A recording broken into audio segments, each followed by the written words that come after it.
SIR এর final list নিয়ে দু একটা কথা বলি। গত 28শে ফেব্রুয়ারি পশ্চিমবঙ্গের ফাইনাল ভোটার লিস্ট পাবলিশ হয়েছে। এখন ওই লিস্টে সবার নাম তো আছে, কিন্তু তাতে দুটো স্পেশাল মার্কিং করা রয়েছে।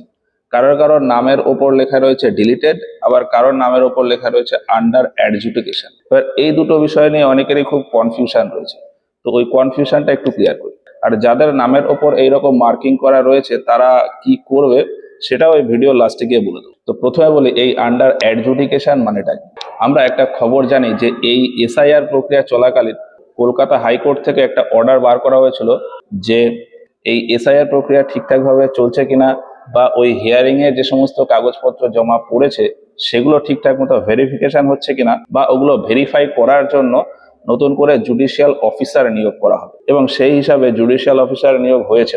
এখন আমরা ওই হিয়ারিং এ যে সমস্ত কাগজপত্র জমা দিয়েছিলাম তাদের ভেতর যাদের কাগজপত্র ওই সমস্ত জুডিশিয়াল অফিসাররা চেক করছে, মানে ভেরিফাই করছে, টেকনিক্যাল টার্ম হচ্ছে স্কুটিনাইজ করছে, তাদের নামটা ওই লিস্টে আন্ডার অ্যাডজুডিকেশন বলে এসছে। তো ভোটার লিস্টে যাদের নামের ওপর আন্ডার অ্যাডজুডিকেশনের স্ট্যাম্প করা রয়েছে তাদেরটা বুঝতে হবে যে তাদের ডকুমেন্টস ওই জুডিশিয়াল অফিসাররা এখনো ভেরিফাই করছে। আর যাদের নামের ওপর ডিলিটেড স্ট্যাম্প পড়েছে, এর মানে হলো যে তাদের হয়তো কোনো কাগজপত্র জমা পড়েনি, বা তারা হিয়ারিং এ হয়তো যায়নি, বিএলও হয়তো তাদের সাথে যোগাযোগ করতে পারেনি। এক কথায় তাদের কোনো কাগজপত্র হয়তো ঠিকঠাক করে নেই, সেই জন্য তাদের নামের ওপর ওই ডিলিটেড স্ট্যাম্পটা পড়েছে। আর ওই ভোটার লিস্টে যাদের নামের ওপর কোনো স্ট্যাম্প নেই তার মানে হলো যে তাদের ডকুমেন্টসে কোনো প্রবলেম নেই, তাদের নামটা এই ভোটার লিস্টে অ্যাপ্রুভ হয়ে গেছে। এখন বিষয়টা হলো যাদের নামের ওপর ওই ডিলিটেড বা আন্ডার অ্যাডজুডিকেশন এই স্ট্যাম্পটা পড়েছে তারা কি করবে। তো যাদের নামের ওপর ওই ডিলিটেড স্ট্যাম্পটা পড়েছে থিওরিটিক্যালি ধরা হচ্ছে যে তারা হয়তো কেউ জীবিত নেই, বা থাকলেও তাদের কাগজপত্র ঠিকঠাক করে জমা পড়েনি। এখন কেউ যদি মনে করে যে আমি তো কাগজপত্র ঠিকঠাক জমা দিয়েছিলাম, আমার সব কাগজপত্র ঠিকও আছে, তাও আমার নামের ওপর ওই ডিলিটেড স্ট্যাম্পটা পড়ে গেছে, এই ক্ষেত্রে সব থেকে ভালো সলিউশন হচ্ছে ওই ব্যক্তি তার পাড়ার যে বিএলও অর্থাৎ বুথ লেভেল অফিসার আছে তার সাথে যোগাযোগ করুন, এবং তাকে বলুন যে আমি এইরকম এই কাগজপত্র জমা দিয়েছিলাম, তাও আমার নামের উপর এইরকম ডিলিটেড স্ট্যাম্পটা পড়ে গেছে, এরপর কি করতে হবে।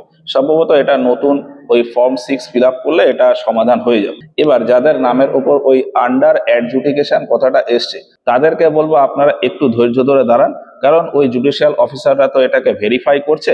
এই ভেরিফাই হয়ে যাওয়ার পর আরো একটা লিস্ট বার হবে, সাপ্লিমেন্টারি লিস্ট বলে। আর হ্যাঁ, এখানে একটা অ্যাডভাইস দেবো যে আপনারা আপনাদের ডকুমেন্টস ঠিকঠাক ভাবে প্রিপেয়ার করে রাখবেন, কারণ ওই জুডিশিয়াল অফিসাররা যখন আপনার কাগজপত্র এই ভেরিফাই করছে তখন আপনাকে ফিজিক্যালি ভেরিফিকেশনের জন্য আবার ডাকতে পারে। আর সব থেকে ভালো হয় যাদের নামের ওপর এই আন্ডার অ্যাডজুডিকেশন স্ট্যাম্পটা পড়েছে তারা তাদের পাড়ার যে বিএলও আছে তার সাথে যোগাযোগ করুন। ওই বিএলওই আপনাকে সঠিক তথ্য দিতে পারবে যে আপনার নামের ওপর ওই আন্ডার অ্যাডজুডিকেশন স্ট্যাম্পটা কেন পড়েছে আর এখন আপনি কি করতে পারেন। এবার এখানে আরো একটা বিষয় আসে যে ওই যে জুডিশিয়াল অফিসাররা তো এই ভেরিফাই করছে, ভেরিফাই করার পরে আরো একটা লিস্ট বার হবে সাপ্লিমেন্টারি লিস্ট বলে। তো এই সাপ্লিমেন্টারি লিস্টটা কবে বার হবে এটা বার হওয়ার এক্সাক্ট কোনো ডেট এখনো দেওয়া হয়নি, তবে যেটা বলা হচ্ছে যে সামনের ইলেকশনের আগে ফাইনাল নমিনেশন ডেটের আগেই এই সাপ্লিমেন্ট লিস্টটা বার করে দেওয়া হবে। এবার আরেকটা কথা বলি, আমি এই যে এতগুলো কথা বললাম এগুলো কিন্তু একটাও আমার ব্যক্তিগত কথা নয়, দ্য ইন্ডিয়ান এক্সপ্রেস পত্রিকায় এই সমস্ত তথ্য দেওয়া হয়েছে, সেগুলোর ভিত্তিতেই কিন্তু আমি এই সমস্ত কথাগুলো বললাম। তো যাই হোক, এই বিষয়ে তোমাদের মতামত কমেন্টে জানিও। ব্যাস।